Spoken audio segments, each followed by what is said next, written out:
Assalamualaikum and welcome to Personal Protective Equipment PPE training by Muhammad Nakib bin Muhammad from Safety Unit UniKL Mindset. What regulations say? Occupational Safety and Health Act and Regulation, OSHA 1994. On Section 15, it shall be duty of every employer and every self-employed person to ensure, so far as is practicable, the safety, health, and welfare at work of all his employees. Then Section 19, penalty for an offense under Section 15, 16, 17, and 18. The fine not exceeding Rm 50,000 or to imprisonment for a term not exceeding 2 years or both. Employee.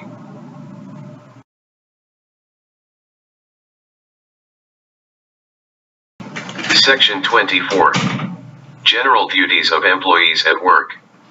Number 1. It shall be the duty of every employee while at work. First, to take reasonable care for the safety and health of himself and of other persons who may be affected by his acts or omissions at work. Second, to cooperate with his employer or any other person in the discharge of any duty or requirement imposed on the employer or that other person by this act or any regulation made thereunder. Third, to wear or use at all times any protective equipment or clothing provided by the employer for the purpose of preventing risks to his safety and health, and fourth, to comply with any instruction or measure on occupational safety and health instituted by his employer or any other person by or under this act or any regulation made thereunder.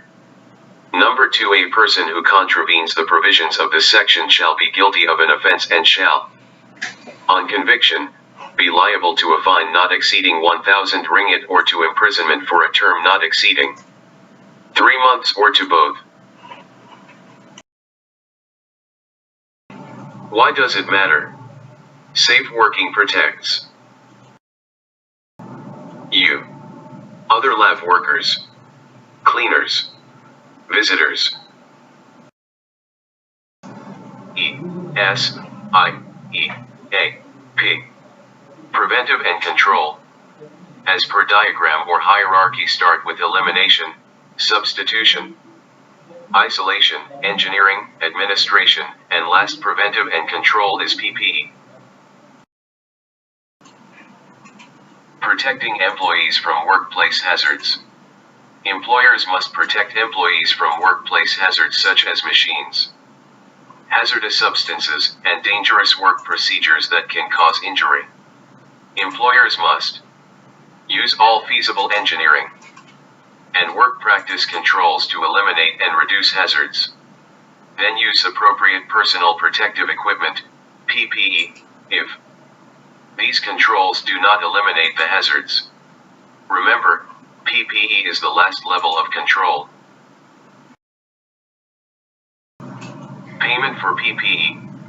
When PPE is required to protect employees, it must be provided by the employer at no cost to employees, except for specific items, such as safety toe footwear, prescription safety eyewear, everyday clothing and weather-related gear, and logging or safety boots. Engineering controls.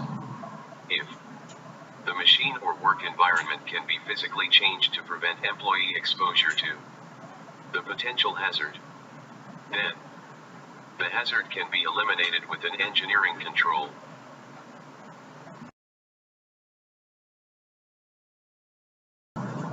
Examples of engineering controls. Initial design. Specifications. Substitute less harmful material. Change process. Enclose process. Isolate process. Ventilation. Work practice controls. If employees can be removed from exposure to the potential hazard by changing the way they do their jobs, then the hazard can be eliminated with a work practice control.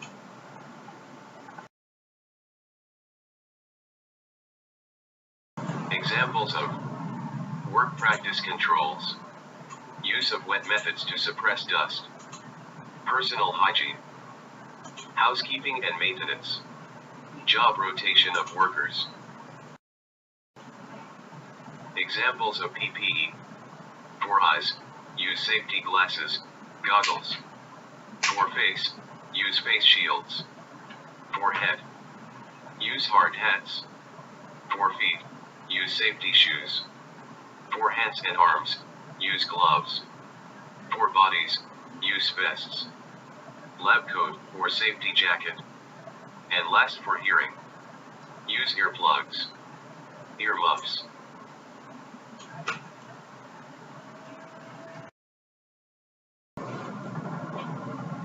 Establishing a PPE program.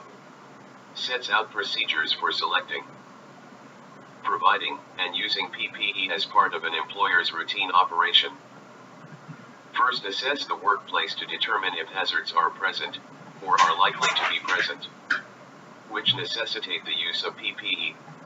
Once the proper PPE has been selected, the employer must provide training to each employee who is required to use PPE.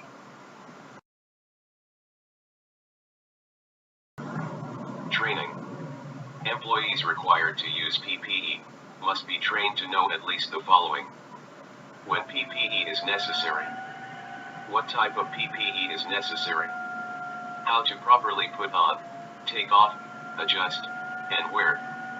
Limitations of the PPE. Proper care, maintenance, useful life, and disposal. Eye protection.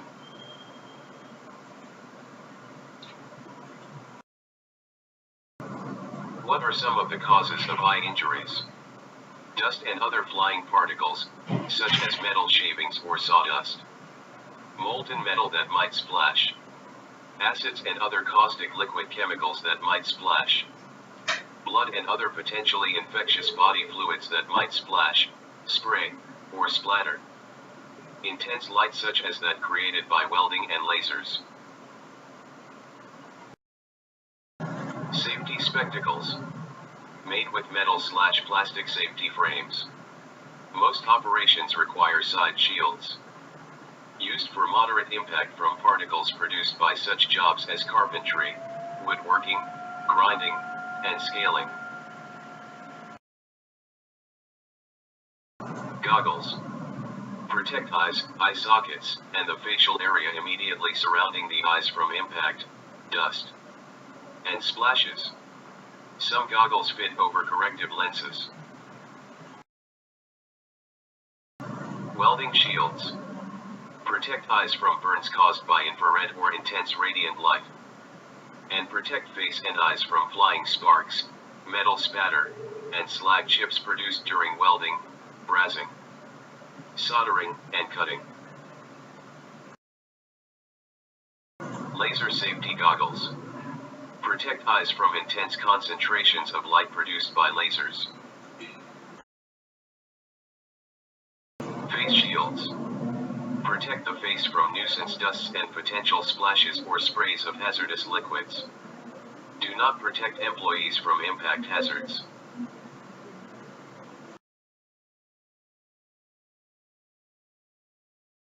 Head protection.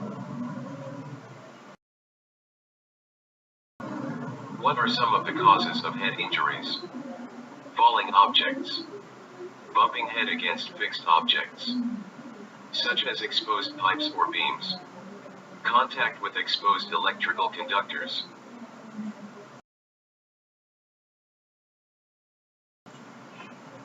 Classes of hard hats. Class G, formerly Class A. General service, example, mining, building construction, shipbuilding. Offer limited protection. Protects heads that may bump against fixed objects. Lumbering and manufacturing. Good impact protection but limited voltage protection. Class E, formerly Class. But do not protect against falling objects or electrical shock. B. Electrical work. Protect against falling objects, high voltage shock/burns. Class C. Designed for comfort. Offer limited protection. Protects heads that may bump against fixed objects, but do not protect against falling objects or electrical shock.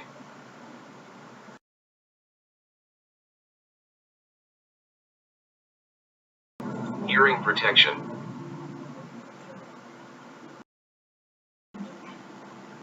Examples of hearing protectors: earmuffs, earplugs, canal caps.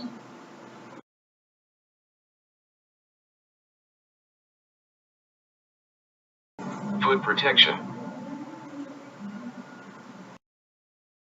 What are some of the causes of foot injuries? Heavy objects such as barrels or tools that might roll onto or fall on employees' feet. Sharp objects such as nails or spikes that might pierce the soleace or uppers of ordinary shoes. Molten metal that might splash on feet. Hot or wet surfaces. Slippery surfaces. Safety shoes. Have impact-resistant toes and heat-resistant soleace that protect against hot surfaces common in roofing, paving, and hot metal industries. Some have metal insoles to protect against puncture wounds. May be designed to be electrically conductive for use in explosive atmospheres, or non-conductive to protect from workplace electrical hazards.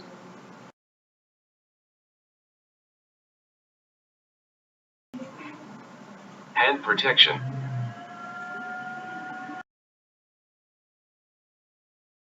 What are some of the hand injuries you need to guard against? Burns, bruises, abrasions, cuts, punctures, fractures, amputations, chemical exposures. Types of gloves. Norfoil laminate resists permeation and breakthrough by an array of toxic/hazardous chemicals. Butyl provides the highest permeation resistance to gas or water vapors, frequently used for ketones, MEK, acetone, and esters, amyl acetate, ethyl acetate.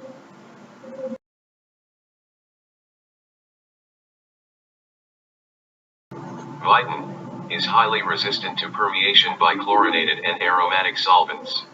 Nitrile provides protection against a wide variety of solvents, harsh chemicals, fats, and petroleum products, and also provides excellent resistance to cuts, snags, punctures, and abrasions.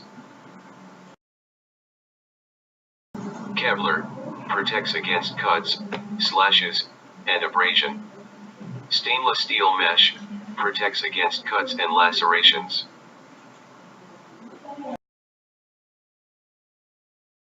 Body protection. What are some of the causes of body injuries? Intense heat, splashes of hot metals and other hot liquids, impacts from tools, machinery, and materials, cuts, hazardous chemicals, contact with potentially infectious materials, like blood, radiation.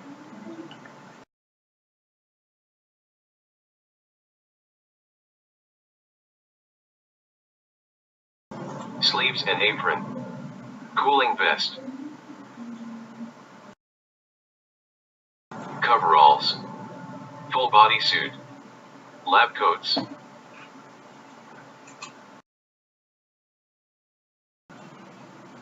Respiratory protection. A respirator is one type of control often selected when ventilation controls such as local exhaust or enclosure are not feasible or sufficient. Respirators are designed to protect the respiratory system from inhalation of atmospheric hazards by either removing contaminants from the air before they are inhaled, or supplying an independent source of clean air to protect us from atmosphere hazard. These can exist in many states, including A gases, B vapors, C particles, smoke, mist, fume, dust, infectious agents. Type of respiratory equipment. Disposable filtering face piece respirators. This is another type of APR, which is used once and discarded. These are popular in healthcare settings and research laboratories. Filtering face piece respirators are intended to protect against particles. Although some models may contain an activated charcoal media to control odors or vapors, however, this type of respirator is not recommended if you have potential exposure to gases or vapors.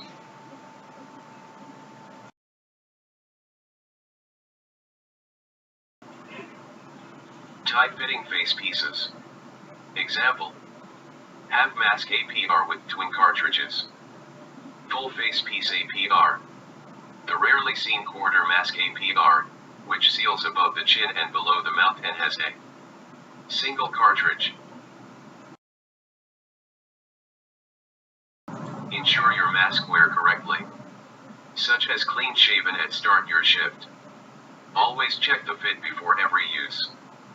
Example: fit around nose, fit around chin, check the position of straps. Carry out a fit check.